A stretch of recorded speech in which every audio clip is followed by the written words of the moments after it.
Why couples grow apart in marriage. The silent habits, killing love, attraction and connection.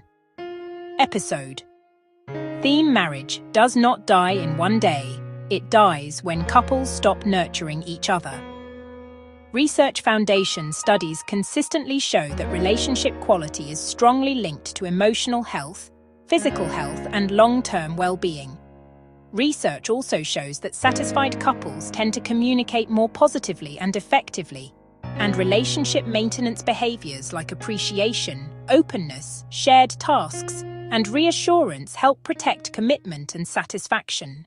My name is Ngwi-Menyi Taka, and today I want us to continue a very important conversation. I am returning to this topic because I have realized something painful. Many marriages today are not breaking because one big thing happened. Many marriages are slowly dying because couples have taken each other for granted. They stopped nurturing the relationship. They stopped prioritizing each other. They stopped noticing each other. They stopped growing together. And slowly, what was once warm becomes cold. What was once romantic becomes mechanical. What was once friendship becomes distance. What was once a home becomes two people living under the same roof but emotionally separated. This is one of the silent killers of marriage. A relationship is like a garden. You cannot plant love on the wedding day and expect it to grow for 20 years without watering it. You cannot stop communicating, stop caring, stop touching, stop appreciating, stop improving yourself, stop listening, stop laughing together, and still expect intimacy to remain alive. Marriage must be fed, connection must be protected, love must be maintained. And I want to say this clearly: as the family grows bigger, couples must not lose sight of each other. Yes, children may come, careers may grow, bills may increase, responsibilities may multiply, life may become heavy. But husband and wife must never disappear inside the busyness of life. You must grow, but do not grow apart. You must change, but do not change alone. You must improve, but do not leave your spouse behind emotionally. Because sometimes couples do not separate because they hate each other. They separate because one person evolved in silence, and the other person was never invited into that growth. Many couples don't wake up one morning and decide, "I no longer love my spouse." No, it begins with small things. One missed conversation, one ignored need, one night of sleeping back to back, 1 month without affection, 1 year without intentional dating, one spouse feeling unseen, one spouse feeling unwanted, one spouse feeling criticized instead of understood. Then gradually, emotional distance enters the marriage. The couple still pays bills together. They still attend family events together. They still raise children together. They may even still sleep in the same bed. But emotionally, they are no longer together. This is why I say marriage needs maintenance. A car needs maintenance. A house needs maintenance. A body needs maintenance. A career needs maintenance. So why do we think marriage can survive without maintenance? One of the biggest dangers in marriage is familiarity without appreciation. At the beginning, you notice everything. You notice how they dress. You notice their smile. You notice their perfume. You notice how they speak. You notice the effort they make. But after some years, some couples stop noticing. The husband stops seeing the wife. The wife stops seeing the husband. They become too familiar. And when appreciation dies, affection begins to suffer. A spouse who is never appreciated may stop trying. A spouse who feels invisible may become emotionally tired. A spouse who feels taken for granted may begin to withdraw. That is how distance begins. Not always through cheating, not always through abuse, not always through one dramatic event. Sometimes distance begins because one person kept giving and giving and giving, but nobody noticed. Now let us talk about something many couples are afraid to say. Personal hygiene matters in marriage. Self-care matters. How you present yourself to your spouse matters. There are people who met their spouse when that person was fresh, clean, attractive, well-dressed, smelling good, and intentional about appearance. Then, over time, life happened, stress happened, children came, financial pressure came, work pressure came, and slowly that person stopped taking care of themselves. They stopped showering regularly, they stopped grooming, they stopped dressing well, they stopped caring about body odor, they stopped caring about their health, they stopped caring about romance, and sometimes the other spouse does not know how to say it. So instead of saying, "My love, I want us to take care of ourselves again," they withdraw. They avoid closeness, they avoid intimacy, they avoid hugging, they avoid kissing, they avoid sleeping close. Not because they hate their spouse, but because something has become uncomfortable. And let me say this gently but honestly, bad body odor can become a serious romantic barrier. Poor hygiene can affect attraction. Neglecting yourself can affect intimacy.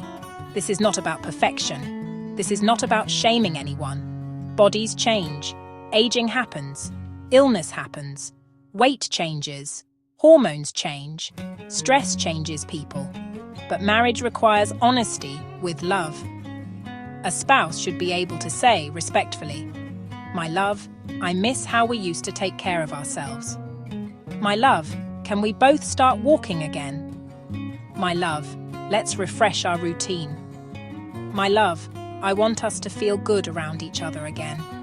My love, I want us to bring romance back into our home." The way you say it matters. Do not insult. Do not mock. Do not shame. Do not compare your spouse to someone outside. Speak with tenderness, because the goal is not to embarrass your partner. The goal is to restore connection. Another sensitive issue is physical change. Some couples gain weight over the years. Sometimes it is stress. Sometimes it is childbirth. Sometimes it is medication. Sometimes it is depression. Sometimes it is comfort eating. Sometimes it is just life.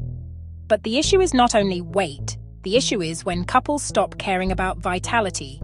They stop moving. They stop dressing attractively. They stop being playful. They stop being romantic. They stop feeling alive together. And because nobody wants to hurt anyone's feelings, the conversation is avoided. But avoidance does not heal a marriage. Silence does not restore attraction. Instead of attacking each other, couples can make health a shared journey. Not, "You need to lose weight, but let us become healthier together." Not, "You are no longer attractive, but I want us to feel confident and alive again." Not, "You have changed, but life has changed us, and I want us to find each other again." That is mature love. One reason couples drift is because life becomes crowded. Children, work, bills, church, family obligations, social media, friends, business, caregiving, stress. And slowly, the marriage becomes the last thing on the list. But here is the truth. Anything you stop prioritizing begins to weaken. If you stop watering a plant, it dries. If you stop exercising a muscle, it weakens. If you stop feeding connection, it fades. Many couples are not lacking love. They are lacking attention. They love each other, but they are distracted. They care, but they are tired. They want the marriage to work, but they are not doing the daily work that keeps love alive. Couples must develop emotional alertness. That means paying attention. Notice when your spouse becomes quiet. Notice when they stop laughing. Notice when they stop dressing up. Notice when they stop initiating intimacy.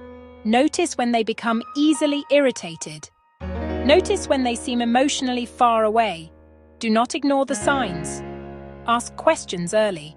Are you okay? Are we okay? Have I been missing something? Do you feel loved by me lately? What do you need from me in this season? How can I support you better? These questions can save a marriage, because sometimes people don't need a perfect spouse. They need an attentive spouse. Here are practical ways couples can rebuild connection. 1. Have a weekly marriage check-in. Once a week, sit down for 20 to 30 minutes. No phones, no television, no shouting. Ask, what went well between us this week? Where did we feel disconnected? What do you need more of from me? What can we improve next week? 2. Bring back appreciation. Every day, say something good. Thank you for cooking. Thank you for working hard. You look nice today. I appreciate how you care for the children. I am grateful for you. Appreciation softens the heart. 3. Create a hygiene and self-care agreement. Make it shared, not accusatory. We are both going to take better care of ourselves. We will dress nicely for each other sometimes. We will keep our bedroom fresh. We will make health part of our marriage. 4. Date again. You do not need expensive restaurants. Take a walk, drink tea together, sit in the car and talk, go to the park, cook together, dance at home. Dating is not about money. It is about attention. 5. Protect the bedroom. The bedroom should not become a battlefield.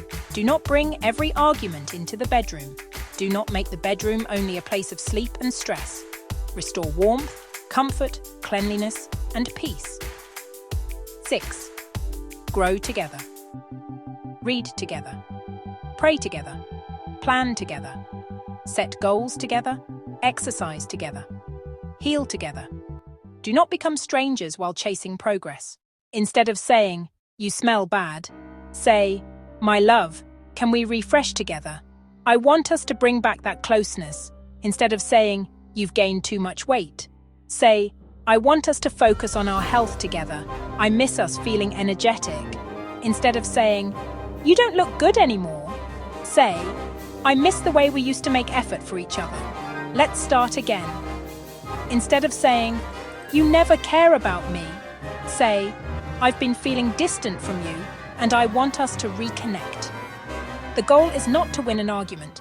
The goal is to save the connection. Marriage does not survive by accident. A happy marriage is not built once. It is rebuilt again and again, through stress, through aging, through weight changes, through financial pressure, through children, through sickness, through disappointment, through silence, through seasons. The couples who last are not the couples who never changed. They are the couples who kept choosing each other through change. They are the couples who said, "We are not going to lose each other. We are not going to grow apart quietly. We are not going to let life take our love from us. We will talk. We will listen. We will improve. We will nurture what we built." So today, I want every couple listening to ask one question. Are we still feeding this marriage? Because love that is not fed will become weak, but love that is nurtured can come alive again. If this message touched your heart, please like this video, subscribe to this channel, and share it with a couple who may need this reminder. And I want you to comment below. We will not grow apart. If you want to go deeper into rebuilding intimacy, restoring trust, and bringing love back into your marriage, please go to Amazon and get a copy of my book, From Distance to Desire: Healing Intimacy, Restoring Trust and Rebuilding Love in Marriage by Ngwi-Menyi Taka. This book was written for couples who still believe love can be restored, because distance does not have to be the end. Sometimes distance is the invitation to begin again.